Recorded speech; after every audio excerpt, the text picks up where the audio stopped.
sociological theories, Braverman's and Maslow's theories. Let us start with introduction.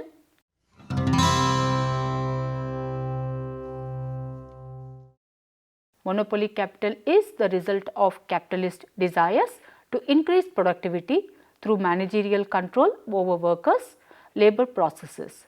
Braverman desired democracy in the workplace, with shared duties, skills and knowledge for all. The value of all goods and services, all commodity value is created by human labor. Capitalism is a system built around the drive to increase capital. In order to expand his capital, the capitalist invests in the purchase of labor. The capitalist then attempts to get more value out of this labor than he has invested in it. The more surplus the capitalist can expropriate from the workforce, the greater the profitability, the greater the accumulation of capital.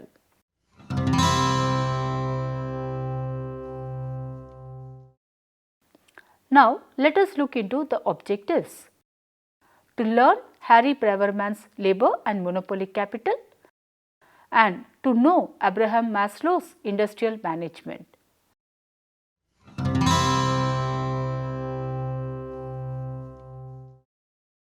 Now, Braverman 1920–1976, born in New York City, spent his entire life working for the increase of socialism. He believed in a Marxist system for society and in that workers should not yield power and there should be no distinction between classes. Labor and monopoly theory. Braverman's work starts with an identification of facts of the human workplace. He distinguishes between labor and capacity to work and labor power or actual work done. In Braverman's opinion, labor, that is one's work capacity, is never bargained. It is only labor power, the actual work one does, that is sold in the work contract. Labor is an infinite commodity, but labor power is finite.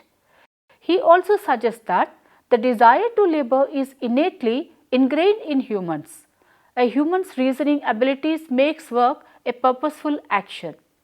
Management is represented as the upper class in the Marxist conflict between the classes. The workplace struggles were caused by the few, that is the management controlling the many workers. Braverman relates this to capitalism, in which self-interest is key to all labor processes. He notes that capitalistic division of labor goes against nature. Braverman overtly connects sociology with economics by pointing out the impact capitalism had on family life and traditional agricultural endeavours. Braverman goes on to discuss the growing working class population in the country.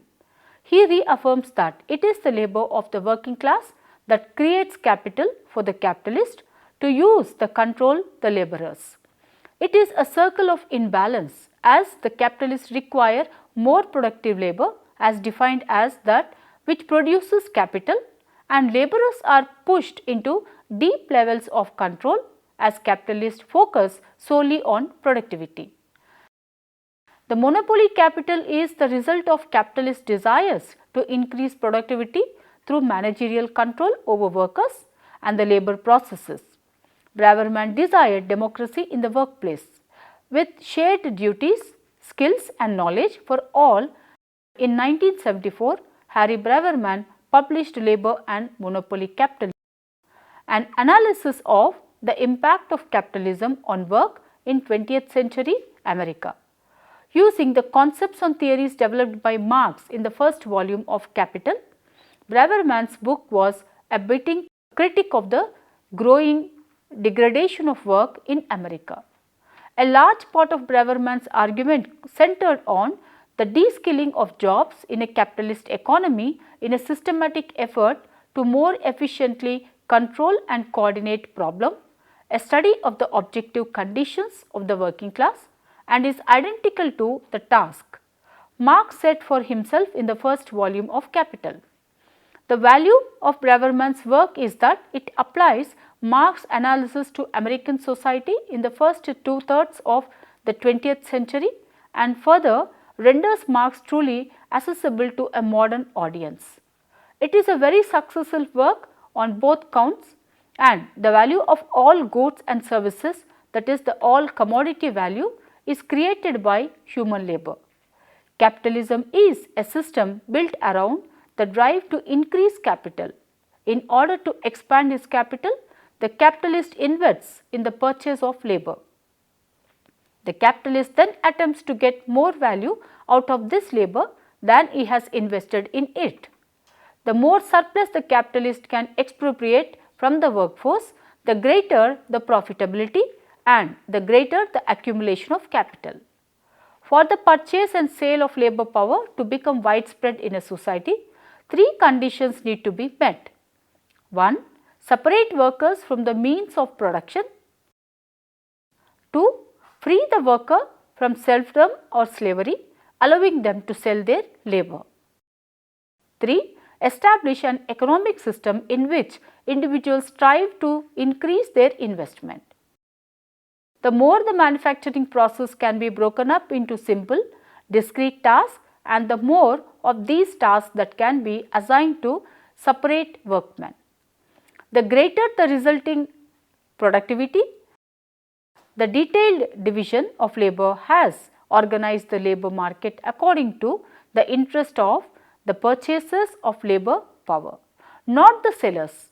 It significantly boosts productivity, lowers wages, and greatly extends the capitalist control over the pace and process of labor. The detailed division of labor underlies all relations between capitalist and labor. Under capitalism, labor becomes a commodity to be sold on the market. In fact, labor power is the only commodity that the worker has to exchange for necessary goods and services. Even today, the process continues in areas far removed from manufacturing. Jobs are continually broken up into simple tasks, and the special skills and the knowledge and control are reserved for those at the top of the hierarchy. To do this, the capitalist class has created jobs that use men and women in inhuman ways, separating their labor power from their critical facilities. That the process is repugnant to the workers is apparent from the high absentee rates, widespread job dissatisfaction, early retirements, and alienation. The thrust of the critic, however, does not rely upon such indicators, but rather on the objective conditions of work itself. Real skill replaced by manual dexterity, conception and thought is removed from execution. Control of action and pace is removed from the worker and placed in management. Historically, one of the pools of newly created labor power was the peasantry. Various land reforms and technological innovations moved peasants off the land, and in Western Europe, to survive, they had to turn to new industrial production. This process is almost complete in hyper-industrial societies, but it is in the beginning stages in the global south. Freeing from slavery or serfdom separates individuals from their traditional means of livelihood. It also means they enter the labor market with nothing to exchange except physical labor. To make a profit, the capitalist must employ human labor to create value in commodities. This happens in a big way with the rise of industrial capitalism in later half of the 18th century, and with the establishment of a labor market, the worker enters into employment because there are few other options to make a living. The capitalist enters into the relationship to make a profit, and that is the heart of it. The working life of the vast majority in capitalist society is dominated and shaped by the needs and interests of the capitalist class. Primary among these interests is to expand capital, to maximize profit, and it is this aspect which dominates in the mind and activities of the capitalist, into whose hands the control over the labor process has passed. The management has the problems of coordinating supplies, scheduling, work assignments, records, payrolls, sales, and accounting. Also, with the rise of more complex production processes, the need for managerial coordination increases. The capitalist problem of management is different in kind. However, in that the capitalist is working with free labor in a system of constantly expanding technology and spurred on by a driving need to expand production and profitability. The capitalist problem of management is rooted in buying and selling of labor.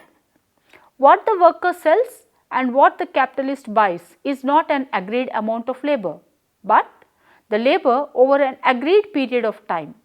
Such labor represents a cost for each non-productive hour. Workers have an interest in conserving energy, capitalists in expanding it.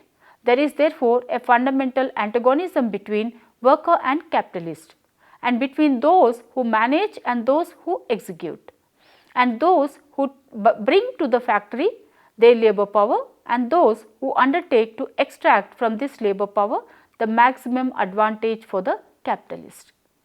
The earliest and perhaps most important principle of the capitalist mode of production, Braverman states, detailed division of labor, the social division of labor, or the breakdown of the social labor on the basis of craft specialization, has existed in all known societies.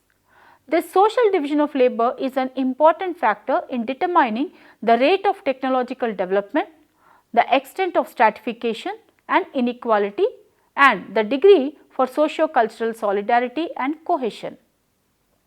The division of labor, on the other hand, is a very different phenomenon.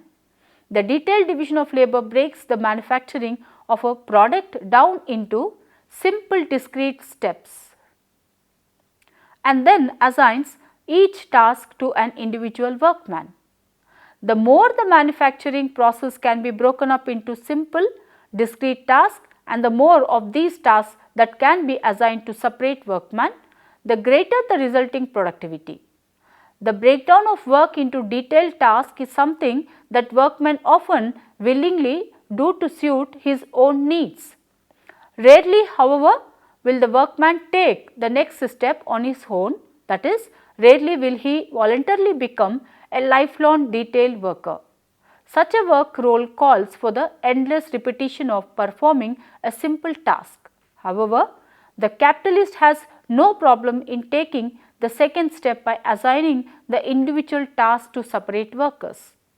The fact that the resulting jobs are mind numbing, devoid of variety, human initiative and thought and any sort of skill save perhaps manual dexterity does not enter into equation.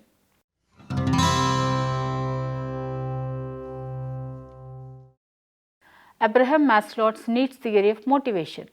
Effectively motivating employees has long been one of the management's most important and challenging duties. Motivation refers to the psychological processes that stimulate excitement and persistence of voluntary actions aimed at some goal. Because motivation can be highly individualized, managers use a wide range of techniques to keep their employees motivated and happy. Therefore, it is essential for managers to understand the psychological processes involved in motivation so that they can effectively direct employees towards organizational goals. The needs theories attempt to identify internal factors that motivate an individual's behavior and are based on the premise that people are motivated by unfulfilled needs. For example, if you were dissatisfied with living in your parents' basement at age 40, you might go out and find your own apartment. In doing so, you will fulfill the need for privacy, independence and ability to bring a date home without having to explain why you still live with your parents. Needs are psychological or physiological insufficiencies that provoke some type of behavioral response. The needs of a person can range from weak to strong and can vary based on environmental factors, time and place.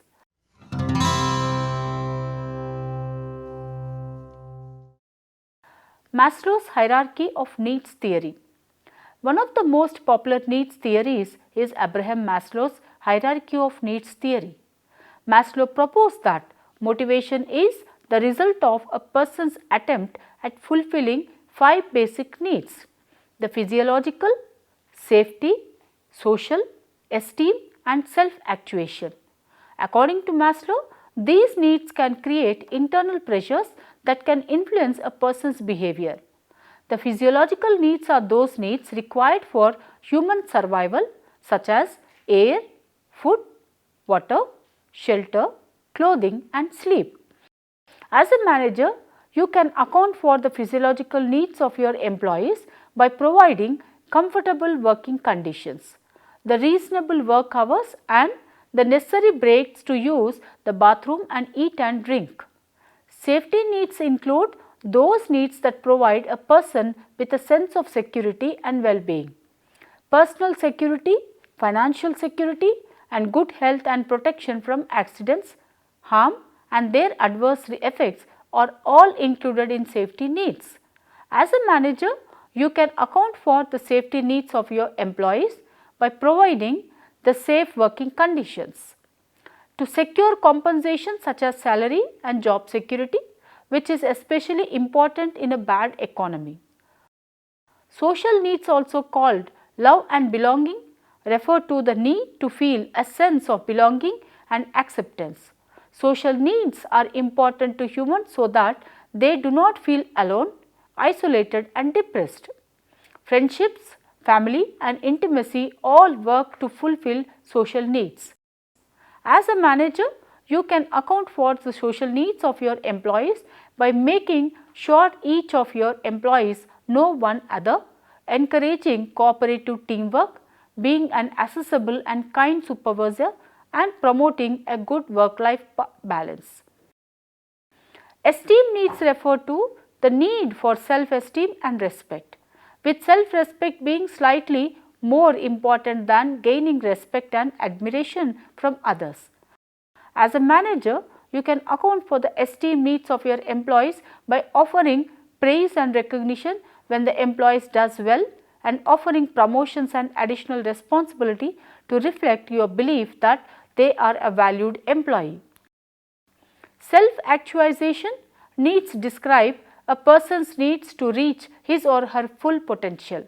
The need to become one is capable of is something that is highly personal. While one might have the need to be a good parent, you might have the need to hold an executive level position within your organization.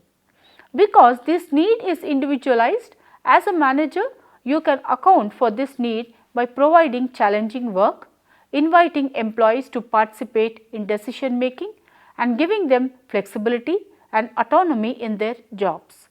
As the name of the theory indicates, Maslow believed that these needs exist in a hierarchical order. This progression principle suggests that lower level needs must be met before higher level needs.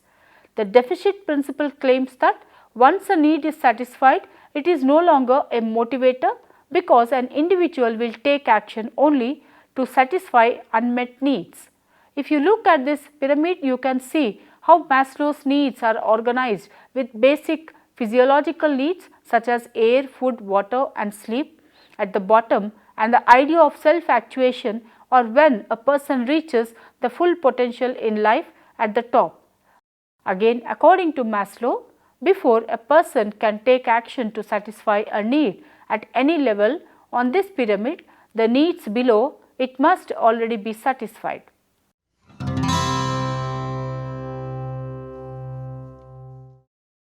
Now, the application of Maslow's theory. With Maslow's theory, an employee beginning emphasis on the lower order, needs physiology and security makes sense.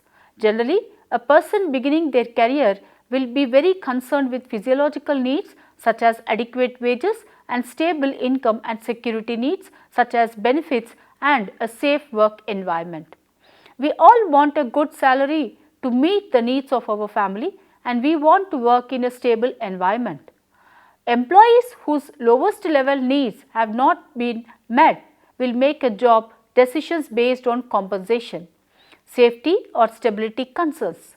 Also, employees will revert to satisfying their lowest level needs when these needs are no longer met or threatened, such as during an economic downturn. He places an extra obligation on managers to act humanly when difficult organizational decisions such as staff reductions have to be implemented. Callous implementation of difficult decisions will cause the remaining employees in the organization to feel threatened about the ability or desire of the organization to continue to meet their physiological and security needs. Once these basic needs are met, the employee will want his belongingness or social needs met. The level of social interaction an employee desires will vary based on whether the employee is an introvert or extrovert. The key point is that employees desire to work in an environment where they are accepted in the organization and have some interaction with others. This means effective interpersonal relations are necessary, and managers can create an environment where staff cooperation is rewarded.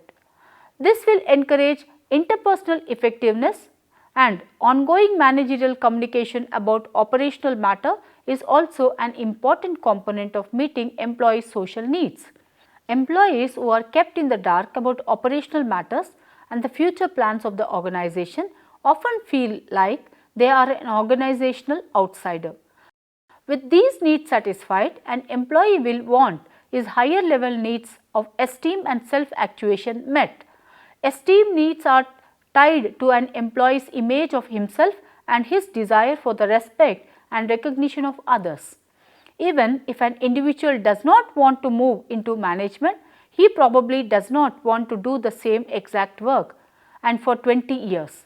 He may want to be on a project team, complete a special task, learn other tasks or duties, or expand his duties in some manner. Cross-training, job enrichment, and special assignments are popular methods for making work more rewarding.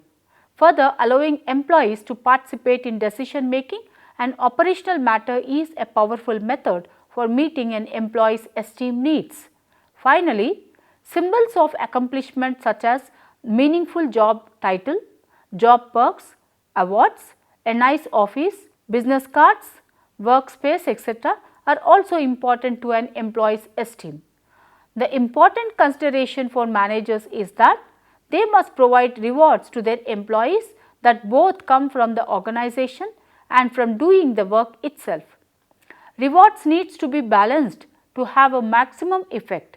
Finally, while work assignments and rewards are important considerations to meeting employee esteem needs and workplace fairness equity is also important. With self-actuation, the employee will be interested in growth and individual development. He will also need to be skilled at what he does. He may want a challenging job, an opportunity to complete further education, increased freedom from supervision, or autonomy to define his own processes for meeting organizational objectives. At this highest level, managers focus on promoting an environment where an employee can meet his own self-actuation needs.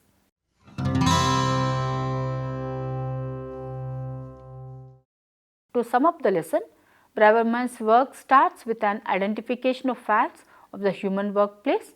He distinguishes between labor and capacity to work and labor power or actual work done. One of the most important popular needs theory is Abraham Maslow's hierarchy of needs theory.